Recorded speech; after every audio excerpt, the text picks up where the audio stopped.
पर कियो राज कजतो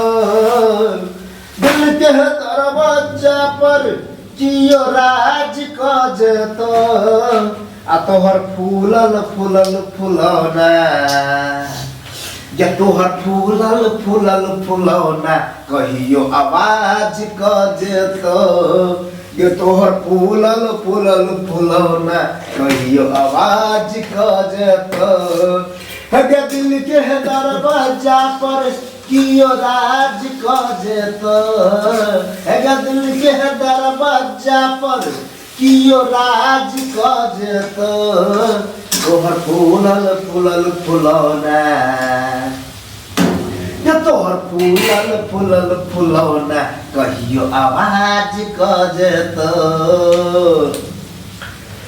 एके गोर गाल पर फेयर लवली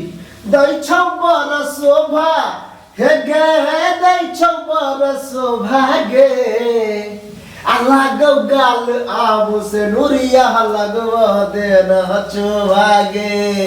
लागौ गाल आबू से नुरिया लगवा देन चोभा गे गोर गाल पर फेयर लवली दै छौ बर शोभा हे गे दै छौ बर शोभा गे लागौ गाल आबू से नुरिया लगवा देन चोभा गे लागौ गाल आबू से नुरिया लगवा देन चोभा गे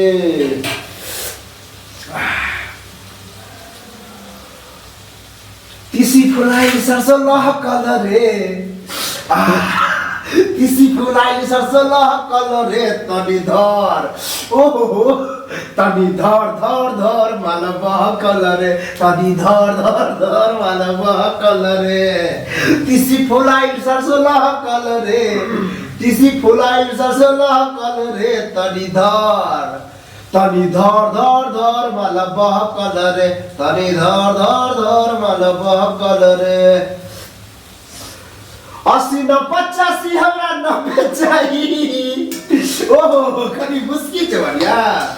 80 न 85 हमरा 90 चाहिए हे टेंगारा के दीदी गोसाई बरका हे टेंगारा के दीदी उदासी झाड़ दे हे टेंगारा के दीदी हमरा अबे चाहिए हे टेंगारा के दीदी हमरा अबे चाहिए 80 न 85 हमरा 90 चाहिए 80 न 85 हमरा 90 चाहिए हे टेंगारा के दीदी मूड खराब करता रहो हे टेंगारा के दीदी अरे मूड बना लो हे टेंगारा के दीदी हमरा अबे चाहिए हे टेंगारा के दीदी हमरा अबे चाहिए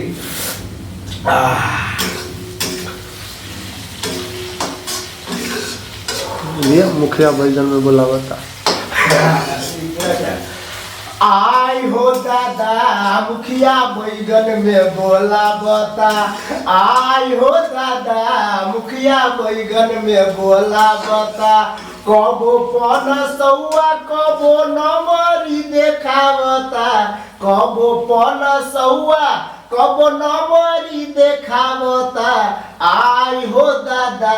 मुखिया बैगन में बोलावता ए दरोगा जी लेके जइबा हमके कौना जेल में ए दरोगा जी माहिरबानी बचपन से हम अरे सुनो तारू माहिरबानी बचपन से हम चोर सिपाही के खेल में ए दरोगा जी अरे छोड़वा के